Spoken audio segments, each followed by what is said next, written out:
أم جروب جمرايانا أم جروباني كبيغمر عليه الصلاة والسلام إشارتي بيداون وستكون أمتي تفترق أمتي إلى 72 فرقة كلها في النار إلا واحدة. دعاية فرمي الجماعة للرواية ترى ما أنا عليه وأصحابي، للرواية ترى ما أنا عليه اليوم وأصحابي وهروها. أوشك علماء إسلام لسري متفقين كأما فرقي ناجية أما أهل سنة الجماعة، أهل سنة الجماعة كاش بريتين لو كساني كالسر منهجي صحابة أرون سجيلي يكم صحابي برز تابعيني دعاء أوان كتلبي أوان من تابعي تابعينك أواني لسر منهجك الرشتون أجناخو خوارج ورافض أواني تريش هر لو سردما أبيابو أفرميها أم فرقان بوبون بفرقي قمرابون لبروي خلافيا لقل فرقي ناجية لمعناي كلي دينك ياهي.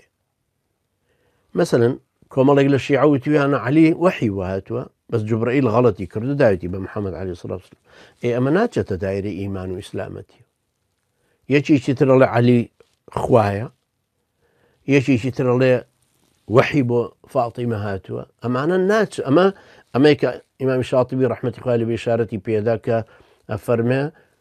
مخالفي كلية أنجا مخالفي جزئي شيء الجزئي الرساها مثلا الرسا كان عقيدة لسنة الجماعة ويكا بس يسميانا بخليفان هبي يشق نكولي لهبوني خلافة وحكم إسلامي بكا أمام مخالفة عقيدة لسنة الجماعة كرد أنجا ببي أم جروباني كهن طبعا ما ناتو أن بم جروبانا وابلين ناتو أن بلين يقرتو لأهل سنة الجماعة دنيا وكما تخلي كان الله ناتو أن بلين مدخلي لجماعة لسنة الجماعة دنيا يقرتو لو جماعة تانية كوم الله ويني بزوتنا ولا ويني فتح لا قولن يا نور كان يا تبليغ يا صوفيا كان يا علماء أوقاف يا لمبابة أمانة مي جماعاتي إسلامين لتشوارشوي عقيدة لتشوارشوي أهل سنة الجماعة كيان بلام مخالفاتي عنها هليان هي أو جهادية أو أشعرية ومعتزلية وماتريدية وخوارجية هر كسك لماني هنك هنديك فرميانا أصليا لشش جروب وهم تشنهان كردو بلا مرجيجني وابيت شون كوكوتتي نجا أفرمي ششن هر يكي بوا بدوانزا جروبي لي جابوتو بوي بكات حفتا ودو إيوانيا الرافضة لو أنا باسك مثلا قدرية ومرجئة أو رافضة أو أنا الرافضة بوا بزياد لبس فرقة لبرتو هربوي بتبي بحفتا ودو بزورت بيهني أمانة بيني بيكيانو بنوسيني نابه بيغمر إخوة عليه الصلاة والسلام إشارتي بم جروبانا داوام جروبانا لسردماني جاوازا هن بلاو بنو يشي لو أنا قاديانية أميك إمام شاطبي فرمي لي اعتصامه فرمي مخالفي كلي فرقي ناجيان يعني مخالفي الرساكان يعني أو الرسانك هم أمتك لسري متفقة وكو إلا عقيدة أهل السنة جماعتها تك عقيدة طحاوية كتيب عقيدة طحاوي أنجا فرمي لا في جزئي من الجزئيات نقل جزئيتك مخالفة برانبر بيكتريه إمامي أبو يوسف رحمة الله عليه بالصال طلب إمامي أبو حنيفة إمامي أبو حنيفة يفرموا أو يبلغ خلق القرآن قرآن مخلوق بي كافر به إمامي أبو يوسف فرمينا بي كافر نابه بوبا مناقشيان ليك عاجز بون إمامي أبو يوسف شاش ما قسي لقلنا كردو روي خوي دراسي كردو دعي هاتو سر رأيك إمامي أبو حنيفة أما جزئياتك بي العقيدة كذرناتن عقيدة أهل السنة وجماعتك هروها أشاعرة مثلا أشعرية كان غلط يعني للتأويلي صفة كان خواي پروردگار بلام أوان كألن خواي پروردگار تاكا لذات لصفة لأفعال وكل جوهرة التوحيد هيا إيه أم تنزيه خواي پروردگارا بمشي أوان تنزيه أنكر إيه علماء أهل حديث شاتون فرمينا لري فطرة ولا ري خدي قرآن وإما توحيد خواي پروردگار بوشي أكيد بلام خو هردولايان متفقن لسر أوي شونيتي صفتي خواي پروردگار نازانين شون بلام أمان تأويليان كردو أهل حديث فرمون يد الله فوق أيديهم خواهي قورة دستي هيا بلام شونيتي دستكي ما نازانين أشاعر ليك يان داوت ولن تأويليان كردو ولن نا دست يعني قدرات وهروها طبعا أمانة اختلافاتي جزئين هم يعني لشوارشوي أهل السنة وجماعة كيان وكزور جاري جلينو ألين جروبا كاني لنا أهل السنة وجماعة بقشتي بينجن كألين برانبر الشيعة برانبر بقدرية برانبر بوانيت ئەڵێن ئەشعەری ماتۆریدی معتەزیلە خوارج ئەهلی حەدیث کە ئێمەش طبعاً خۆمان بەوازانین کە لەسەر ڕێبازی ئەهلی حەدیثی ئەنجا ئەفەرمێ إذ الجزئي والفرع الشاذ لا ينشأ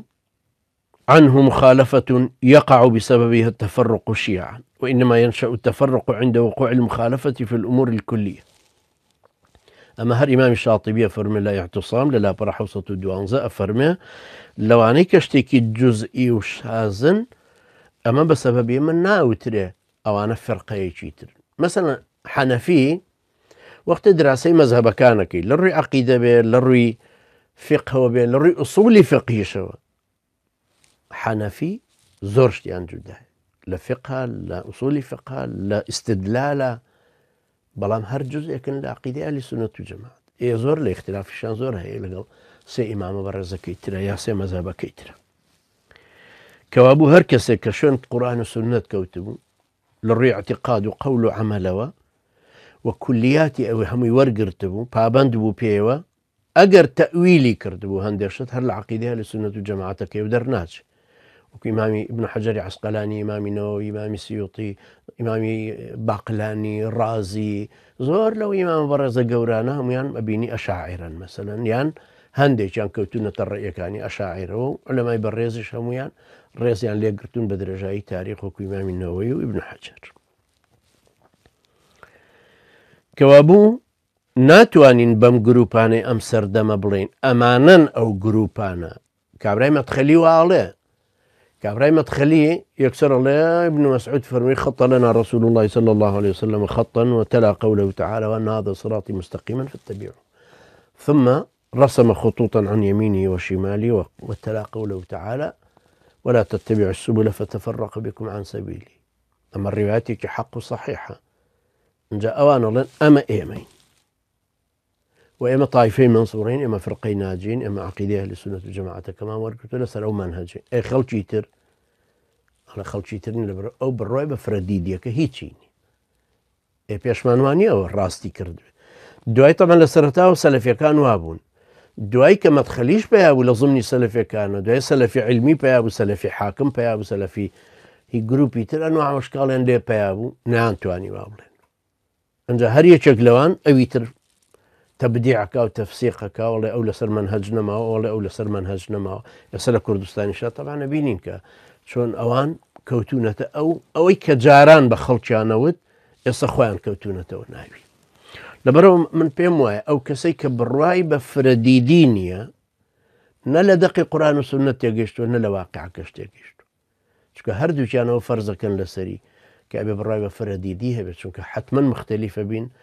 لتيجيشتن لدقة كان لبابندبون أم بدقة كان لتشونيتي عندنا ودقة كانوا شرح كرنوان والله أعلم.